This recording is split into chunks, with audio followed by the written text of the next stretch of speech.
Well, hey guys, Sherlock here.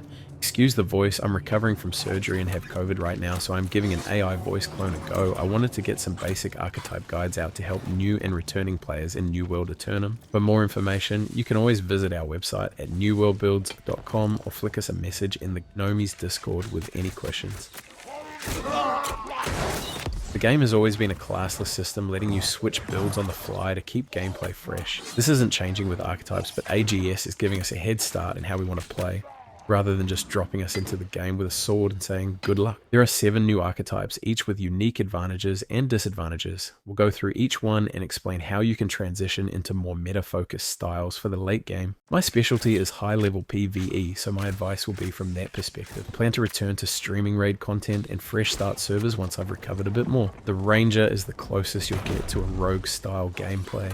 Best played in light armor, the bow and spear are both very mobile weapons, making this one of the best starting classes in the game. The bow lets you kite and pull difficult mobs from a safe distance, while the spear offers high damage, crowd control, and debuff potential. It's hard to beat in the early game, and it remains viable in the late game. With the Ranger archetype, you also get a 50-step boost to engineering, woodcutting, and woodworking, giving you immediate access to cutting mature trees and crafting better tools. This opens up some early money-making options as well. When it comes to the bow, the skills you choose depend on the content you're completing and your personal playstyle. If you want higher overall DPS, focus on the spear and consider debuff and DOT damage skills like explosive shot and poison shot. Or if you're more into a Robin Hood style, try rapid shot and penetrating shot. On our website, we have some rough skill trees, but since the bow isn't a late game meta weapon outside of invasions and PvP, it's important to enjoy your playstyle with it. The spear is a different story. A lot of time has been spent min-maxing its damage and understanding its potential. One of its strongest abilities is Skewer, which gives you a 20% in power on critical strikes, applies a strong bleed, and with the weapon perk adds a significant weaken effect to your enemy. Perforate is another great skill. 3 rapid stabs that apply rend and weaken with each hit, and with the fortifying perforate perk you gain extra survivability. For your third skill, you have a choice between Cyclone and Sweep. Cyclone attacks faster, offering better survivability with its healing potential, while Sweep offers hard crowd control and a strong bleed. If most high level players opt for Cyclone because of its speed and survivability. For your weapon rotation, chain 2 light attacks between each ability to maximize damage output. Both the bow and spear scale with dexterity, and the spear also benefits from strength. When the late game, you'll aim for specific breakpoints like 350 strength for bonuses, while leveling aim for a 60-40 split between dexterity and constitution until you reach around 100 to 150 constitution. If you're more bow focused, keep pumping dexterity,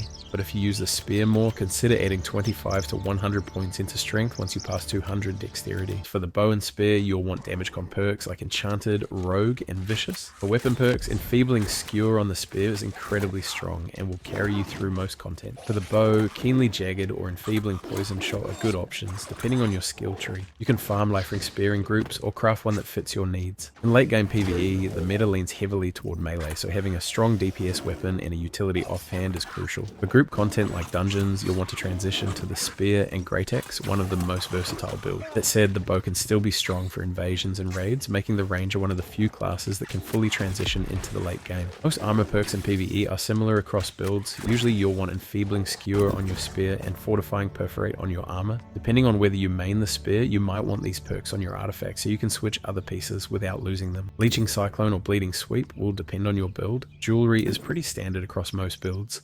Check out the what to wear section on newworldbuilds.com for more details. You'll want to base your build around an artifact, such as the attuned leather pants for extra attributes or the featherweight chest for protection. Featherweight allows you to run 2 heavy armor pieces while still staying in a light equip load. Void Darkblade is a solid choice if you're going for a medium or heavy build. And for early to late game, prioritize Enchanted Ward for the best protection against a wide range of attacks.